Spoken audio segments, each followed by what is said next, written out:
আল্লাহর এক বান্দী জাহান্নামী গুনাহগার, এমন কোন গুনাহ নাই, করে নাই, কিন্তু একদিন রাস্তা দিয়ে হেঁটে যায়, হঠাৎ নজর করে দেখে রাস্তার কিনারায় একটা কুকুর জিহ্বা বের করে দিছে পানি পান করার জন্য, কামতেছে, পানি পায় না। জাহান্নামী নারী হঠাৎ ওই কুকুরের অবস্থা দেখে দিলের মধ্যে মায়া জন্ম হলো, পাগলের মতো হয়ে গেল। জাহান্নামী গুনাহগার বান্দি একটু কুকুরের পানি পান করাবো কেমনে? ওই আল্লাহর বান্দি আশেপাশে খুঁজে খুঁজে খুঁজে খুঁজে দেখলো একটা পানির কূপ পাওয়া গেল, একটা ছোট পানির কূপ, তবে পানি অনেক নিচে, উঠানোর পাত্র নাই। পানি কেমনি উঠাবে? পাত্র নাই। হঠাৎ মহিলাদের হঠাৎ বুদ্ধি আছে, যদিও গ্যাস লাগায়, মহিলাদের কি আছে? হঠাৎ বুদ্ধি আছে, ভালো ভালো বুদ্ধি, কিন্তু হঠাৎ গ্যাস লাগাইলে শুনেইতে না। ওই জাহান্নামী নারীর একটা হঠাৎ বুদ্ধি আসলো, তার পায়ে ছিল চামড়ার মোজা। কি ছিল? চিন্তা করলো চামড়ার মোজার মধ্যে পানি উঠাইয়া কুকুরটারে পান করাই। মোজাটা খুলে যখন পানিতে দিল, দেখে পানি আরো নিচে, উঠাবো কেমনে? আরো নিচে। আবার একটা বুদ্ধি হয়েছে, কি? ওই জাহান্নামী নারীর মাথায় ছিল একটা সুন্দর বড় ওড়না পেঁচানো। কি ওড়না? চিনেননি? আমাদের দেশে তো নাই, হুদা। আমাদের বোনেরা দেশে ওড়না পরে না, টুকটাক যাও পরে ফ্যাশন ফ্যাশন গলার মাফলা বানায় রাখে। আরে মনে সোনার দেশ, মেয়ে যদি বলে ওড়না পরবো না, বাবা কোনো চাপ দেওয়ার অধিকার নাই। সোনার বাংলা, বাবা চাপ দিতে পারবে না, মেয়েকে যে পড়তেই হবে। স্বাধীন দেশ, হ্যাঁ, স্বাধীন করছে দেশ। নাকি তেমন জায়গায় ঘুমায় আমার কলিজার যুবকেরা, স্বাধীন করেছি। আর ঢাকার শহরে মা বোনেরা সাংবাদিক সম্মেলন করে কয় আমগো অধিকার চাই। কি অধিকার? তাই এতদিন দেহ ব্যবসা করে খাইছি, এই অধিকার আবার বেরোচ্ছে। আরাম করি, তুমি নাকি তেল লাগায় ঘুমাও, দেশ স্বাধীন। মুসলমান তো নাকি তেল লাগাবে ওই দিন যেদিন ইসলামের স্বাধীন হবে।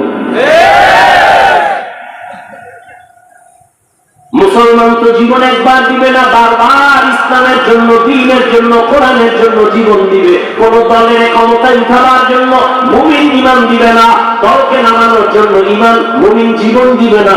মুমিন জীবন দিবে মানবতার জন্য, দ্বীনের জন্য, আল্লাহর জন্য, কোরআনের জন্য। একবার না, প্রয়োজন হলে বারবার, প্রয়োজন হলে রক্ত দিবে, জীবন দিবে বারবার। নাকে তেল লাগায় মুসলমান ঘুমাবে ওই দিন, ময়দানে কোরআনের বয়ান করবে, ওলামায়ে কেরাম বুক খুইলা, জবান খুইলা, কোন বেনামাজি আর সুদখোরের অনুমতি লাগবে না যেদিন। নাকে তেল লাগায় এদেশের মুসলমান ঘুমাবে সেই দিন। এই দেশের প্রত্যেকটা মাদ্রাসার মসজিদ কমিটির মধ্যে বেনামাজি থাকবে না যদি। শিয়ালের মুরগি দিয়ে 3 দিন আমার শিয়াল পন্ডিতকে না হোসাই দোয়া হোসাই, জিন্দা কেন, মারাও হওয়া না। শিয়ালের হাতে মুরগি দিলে যা হবে, ধর্মের চাবি শুদ্ধ বেনামাজির হাতে দিলে তাই হবে। দিছে কারা? তোমরাই দিছে। সাফাবাজি করে ইসলাম চাই, ভোটের আগে রাইতে টাকা খাইয়া কেবলা ঘুরে বলেছে। আল্লাহ হেদায়েত দান করুন।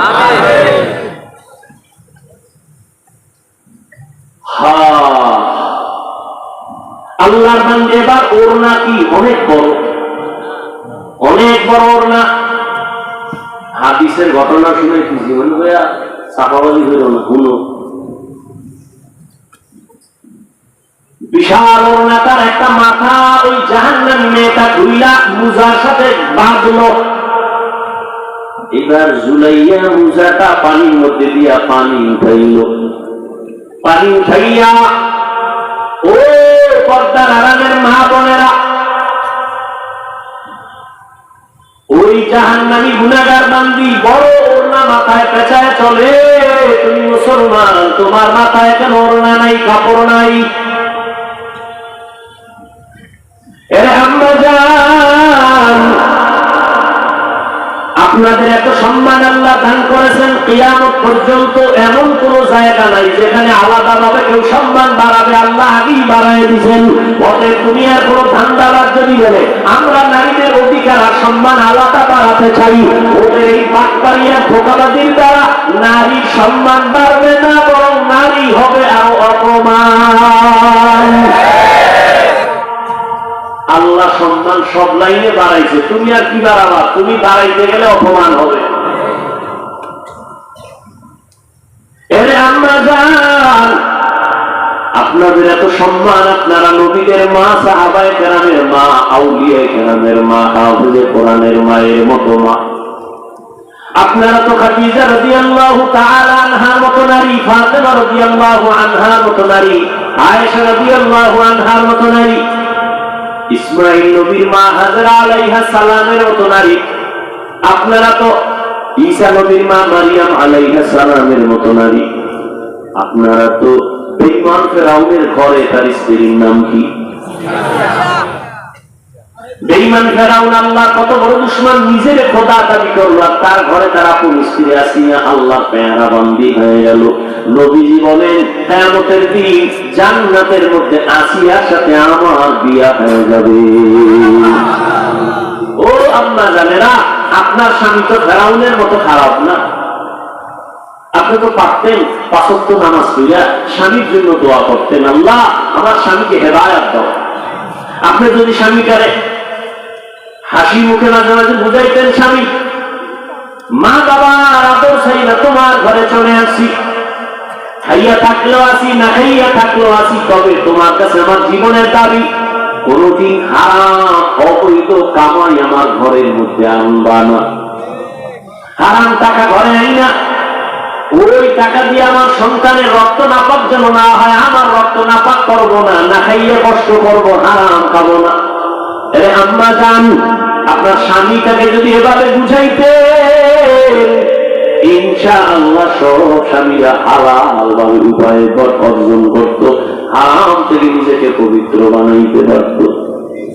আপনি যদি নামাজ পড়তেন, আপনার স্বামী কত খুশি হইত। মাঝে মাঝে তো দেখি স্বামীরা যারা নামাজ পড়ে না কিন্তু ঈশার প্রশংসা করে, হুজুর এমন একজন বউ আল্লাহ দিছে, আমার বউ, আমি যদিও নামাজ পড়ি না, দাঁড়ি না কিনা, কিন্তু আমার স্ত্রী নামাজ পড়ে, কোরআন তেলাওয়াত করে, মোবাইলে সময় নষ্ট করে না, আমি খুশি।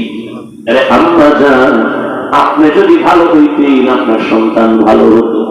এ দুনিয়ায় যত সন্তান ভালো দেখেন সব হলো মায়ের অবদান। আরে আম্মা জান, আমি আপনার সন্তানটাকে আলেম বানাইতে বলি না, হুজুর বানাবার জন্য বলি না। আপনার সন্তানকে যদি ডাক্তার বানাতে চান আলহামদুলিল্লাহ, আপনার সন্তানকে যদি আপনি ইঞ্জিনিয়ার বানাতে চান আলহামদুলিল্লাহ, আপনার সন্তানটাকে যদি প্রফেসর বানাতে চান আলহামদুলিল্লাহ, তবে আমার দাবি ডাক্তার বানাবেন, ইঞ্জিনিয়ার বানাবেন, প্রফেসর বানাবেন, তবে বেয়াদব বানাবেন না। আপনার সন্তানের ব্যবহারে যেন কোনদিন মা বাবা কষ্ট না পায়, আলেম ওলামা কষ্ট না পায়, ওস্তাদরা শিক্ষকেরা কষ্ট না পায়। কারণ সন্তান যদি বেয়াদবি করে মা বাবার সাথে মরার আগে পঙ্গু হয়ে যাবে। সন্তান যদি আলেম ওলামার সাথে বেয়াদবি করে বদদোয়া নেয়, মরার আগেও জীবন ধ্বংস। শিক্ষকের সাথে বেয়াদবি করে যদি বদদোয়া নেয়, মরার আগেও জীবনটা পঙ্গু হয়ে যাবে।